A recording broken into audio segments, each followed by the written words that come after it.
Palamu Lok Sabha seat पर मुकाबला दिलचस्प हो गया है। 2 बार से सांसद बीडी राम को कड़ी टक्कर देने के लिए आरजेडी सुप्रीमो लालू प्रसाद यादव ने उन्हीं के तर्कस से निकाला हुआ तीर इस्तेमाल करने का मन बना लिया है।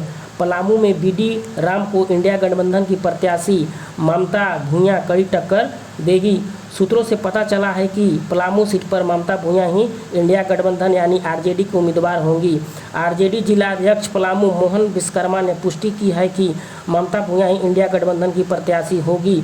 आरजेडी ने चुनाव की पूरी तैयारी कर ली है, बस अब ऐलान होना बाकी है। लेकिन क्लियर है कि पलामू से ममता भूया ही आरजेडी की उम्मीदवार होगी और बीजेपी सांसद बीडी राम को कड़ी टक्कर देगी। बता दें कि ममता भूया मूल रूप से डाल्टनगंज की रहने वाली हैं। पहले बीजेपी में थी, लेकिन उचित सम्मान नहीं मिलने के कारण बीजेपी छोड़ आरजेडी का दामन थाम ली। आरजेडी सुप्रीमो लालू प्रसाद यादव और सांसद मीसा भारती की मौजूदगी में ममता भूया ने आरजेडी ज्वाइन किया। बता दें कि ममता भूया की पहचान जुझारू और संघर्षशील नेता के रूप में रही है। बीडी राम को बीजेपी का प्रत्याशी बनाए जाने पर ममता भूया की समर्थक नाराज थे और ममता भूया को प्रत्याशी बनाने का आग्रह कर रहे थे और वहां की महिलाओं का भी मांग था कि हमारे पलामू लोकसभा क्षेत्र में आधी आबादी महिलाओं की है तो महिला प्रत्याशी होना चाहिए और ममता भूया से आग्रह भी कर रहे थे उनके समर्थक कि आप चुनाव लड़िए।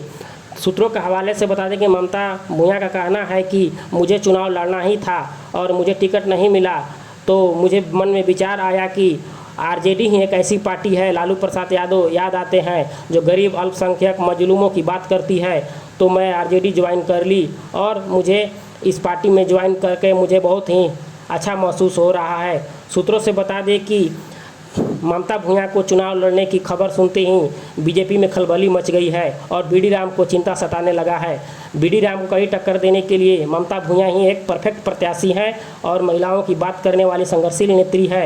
बता दें कि पलामू लोकसभा सीट में 2 बार से सांसद बीडी राम है और उससे पहले यहाँ पे आरजेडी का दबदबा रहा है। ऐसे में देखते हुए महागठबंधन इंडिया गठबंधन ने आरजेडी उम्मीदवार को उतारने का फैसला ले लिया है। सूत्रों के हवाले से खबर आ रही है। आरजेडी पलामू जिला अध्यक्ष ने भी बताया है कि हमारे प्रत्याशी आरजेडी के ही महागठबंधन की ओर से होंगे और ममता भूया ही होंगी। ममता भूया गरीबों के साथ रहने वाली हैं और मजदूरों के साथ हक और अधिकार की बात करती हैं। ममता भूया पलामू की लोकल प्रत्याशी हैं और बीडी राम एक बाहरी प्रत्याशी है। अब देखने वाले समय ही बताएगा कि पलामू लोकसभा सीट में क्या होता है। बस अब औपचारिक ऐलान होना बाकी है कि पलामू लोकसभा सीट से ममता भूया प्रत्याशी होती हैं कि कोई और प्रत्याशी बनाया जाता है। जय हिंद।